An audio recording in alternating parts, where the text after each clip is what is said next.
Halo semua, saya Hikmah Fajar, mahasiswa Sekolah Tinggi Ilmu Ekonomi Indonesia. Di video kali ini saya akan membahas seputar penetrasi pasar. Apa sih penetrasi pasar itu? Penetrasi pasar adalah strategi pemasaran yang bertujuan untuk meningkatkan pangsa pasar suatu produk atau layanan dengan memperluas penetrasi atau penetrasi lebih dalam ke pasar yang sudah ada. Hal ini dapat dicapai dengan cara mengambil pangsa pasar dari pesaing, mengembangkan pangsa pasar dengan menarik pelanggan baru, atau meningkatkan penggunaan produk atau layanan oleh pelanggan yang sudah ada. Dalam penetrasi pasar, ada pun analisis yang harus dilakukan, yaitu dengan cara mengidentifikasi tujuan dan sasaran, yaitu dengan tentukan tujuan penetrasinya, apakah itu untuk meningkatkan pangsa pasar, mencapai pertumbuhan tertentu, atau menghadapi persaingan. Analisis yang kedua yaitu dengan mengumpulkan data pasar. Mengumpulkan data pasar yang relevan termasuk ukuran pasar, tren, segmen pasar, pesaing, dan perilaku konsumen. Data ini dapat berasal dari sumber internal dan eksternal. Analisis berikutnya yaitu dengan mengevaluasi pangsa pasar. Hitung pangsa pasar saat ini dari produk atau layanan di pasar tertentu. Ini dapat dihitung sebagai persentase dari total penjualan dalam pasar. Lalu berikutnya ada analisis pelanggan, yaitu dengan mengidentifikasi pelanggan Anda dan pelanggan potensial, pahami preferensinya, kebutuhan, dan perilaku konsumen. Pertimbangkan juga tingkat kepuasan pelanggan saat ini. Hal berikutnya yang perlu dianalisis adalah pesaing. Tinjau pesaing Anda, termasuk pangsa pasar mereka, strategi pemasaran, dan produk yang mereka tawarkan dengan mengidentifikasi kekuatan dan kelemahan pesaing Anda. Lalu, yang berikutnya yaitu mengidentifikasi peluang. Cari peluang untuk meningkatkan penetrasi pasar. Ini bisa berupa pelanggan baru, perluasan wilayah geografis, produk tambahan, atau peningkatan kepuasan pelanggan yang ada. Hal berikutnya yang perlu dianalisis yaitu dari pengembangan strategi. Berdasarkan hasil analisis, buat strategi untuk mencapai tujuan penetrasi pasar. Ini mungkin melibatkan pengaturan harga, promosi ekspansi geografis, atau pengembangan produk. Lalu berikutnya implementasi strategi. Dengan menerapkan strategi yang telah ada, rancang dengan cermat dan terus pantau kinerjanya. Selanjutnya yaitu mengevaluasi hasil. Dengan melakukan pemantauan secara terus-menerus dan evaluasi untuk melihat apakah strategi yang Anda gunakan ini berhasil dalam meningkatkan pangsa pasar atau mencapai tujuan yang telah ditetapkan. Lalu yang terakhir ada penyesuaian. Jika diperlukan, sesuaikan strategi Anda sesuai dengan perubahan pasar, tren, atau respons pelanggan. Lalu berikutnya ada proses penetrasi pasar, yaitu dengan penetapan tujuan dan sasaran. Langkah pertamanya adalah menetapkan tujuan yang jelas untuk proses penetrasi pasar. Apakah tujuannya untuk meningkatkan pangsa pasar, mengenalkan produk baru kepada pelanggan yang sudah ada, atau memasuki segmen pasar yang baru. Tujuan harus spesifik dan terukur. Lalu, dengan menganalisis pasar, yaitu mengumpulkan data tentang pasar, termasuk ukuran pasar, tren, perilaku konsumen, dan segmen pasar yang relevan. Ini termasuk juga menganalisis pesaing dan mengevaluasi pasar saat ini. Proses berikutnya yaitu pemahaman pelanggan, dengan mendalami dan mempelajari pelanggan atau segmen pasar yang dituju, apa yang mereka butuhkan, dan apa yang mereka harapkan dari produk atau layanan yang kita sediakan, dan bagaimana Anda dapat memenuhi kebutuhan mereka. Lalu berikutnya ada identifikasi peluang, dengan menemukan peluang yang ada untuk meningkatkan penetrasi pasar. Ini juga bisa berupa pelanggan baru, perluasan geografis, dan pengembangan produk atau layanan, atau juga perubahan harga.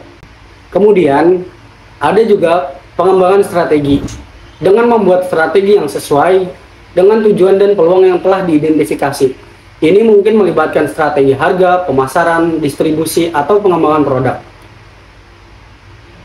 Proses berikutnya ada implementasi strategi. Dengan menerapkan strategi yang telah Anda rancang dengan hati-hati, ini juga mencakup mengatur harga, menjalankan kampanye iklan, mengembangkan produk baru, dan sebagainya. Dengan memantau dan mengukur hasil strategi yang teratur, dengan melibatkan pengukuran pangsa pasar, penjualan, dan respon pelanggan, serta mengevaluasi apakah strategi Anda berfungsi dengan baik seperti yang diharapkan. Lalu, ada yang namanya penyesuaian. Berdasarkan hasil pemantauan dan pengukuran, siapkan untuk menyesuaikan strategi Anda jika diperlukan. Ini mungkin melibatkan perubahan harga, peningkatan kampanye iklan, atau pengembangan produk tambahan. Proses yang terakhir ada evaluasi dan literasi.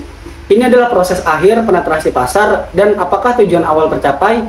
Jika tidak, identifikasi pelajaran yang dapat dipetik dari proses ini untuk memperbaiki pendekatan di masa depan. Lalu dari penetrasi pasar ini mempunyai contoh, yaitu contoh yang pertama yaitu penurunan harga atau bisa disebut price penetration, yaitu perusahaan menawarkan produk atau layanan dengan harga yang lebih rendah dibandingkan dengan pesaingnya untuk menarik pelanggan baru dan meningkatkan pangsa pasar. Contohnya adalah perusahaan ponsel cerdas yang merilis model murah untuk mencapai segmen pasar dengan anggaran terbatas.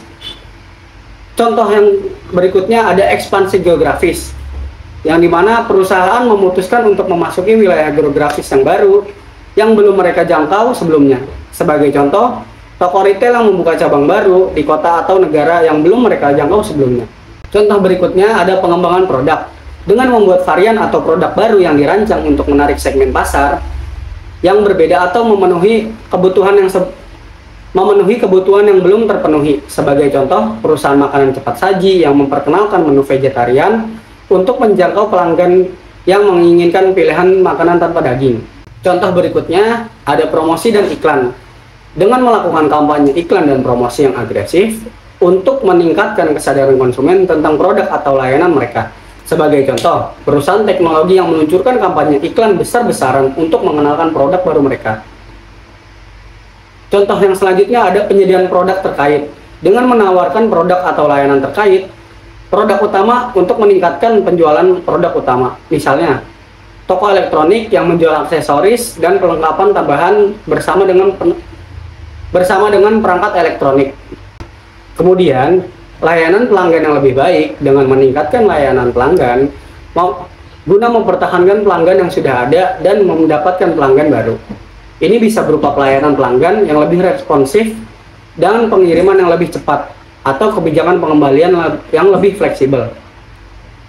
Lalu ada perluasan segmen pasar dengan mengincar segmen pasar yang belum terjangkau. Contohnya, perusahaan yang awalnya menjual produk hanya kepada pelanggan individu, kemudian memutuskan untuk memasok produk mereka ke bisnis dan industri lain. Contoh berikutnya, aliansi dan kemitraan. Dengan membangun aliansi atau kemitraan, perusahaan lain untuk mengakses pangsa pasar baru atau memanfaatkan pelanggan yang sudah ada. Sebagai contoh, perusahaan e-commerce yang bermitra dengan perusahaan logistik untuk mencapai pengiriman yang lebih efisien dan cepat. Contoh yang terakhir ada peningkatan kualitas. Dengan meningkatkan kualitas produk atau layanan untuk memenangkan kepercayaan pelanggan dan bersaing di pasar yang lebih tinggi. Misalnya produsen mobil yang terus-menerus meningkatkan fitur keamanan dan kualitas produk mereka. Dari pemaparan video kali ini, ada beberapa sumber yang saya ambil. Sumber yang pertama yaitu dari buku Konsep dan Strategi Pemasaran karya Dr. Muhammad Yusuf Saleh, SEMSI, dan Dr. Mi'ah Said, SEMSI. Menurut penulis, buku ini dapat meningkatkan kemampuan mahasiswa dalam memahami konsep dan strategi pemasaran sebuah perusahaan yang membahas tentang konsep dan ruang lingkup pemasaran, penetrasi pasar, proses pemasaran, dan perencanaan dalam pemasaran. Sumber yang kedua yaitu dari buku Metode Penelitian dan Pengolahan Data karya Julio Warnansyah. Menurut penulis, buku ini dapat memenuhi minat masyarakat, mahasiswa, dan pakar-pakar ilmu pengetahuan untuk menambah pengetahuan mereka dalam berbagai perkembangan yang menyangkut penetrasi pasar. Sumber yang ketiga ada buku Manajemen Pemasaran, Kajian Pengantar di Era Bisnis Modern karya Erina Elimin, Edidiana Afriani, dan Nendi Pratama. Menurut penulis, buku ini berisi tentang bagaimana cara menerapkan strategi penetrasi yang tepat untuk menjangkau pelanggan dan menjaga loyalitas pelanggan hingga melebarkan ekspansi usahanya. Sumber yang keempat ada buku Creative Effective Marketing Plan karya Freddy Rangkuti.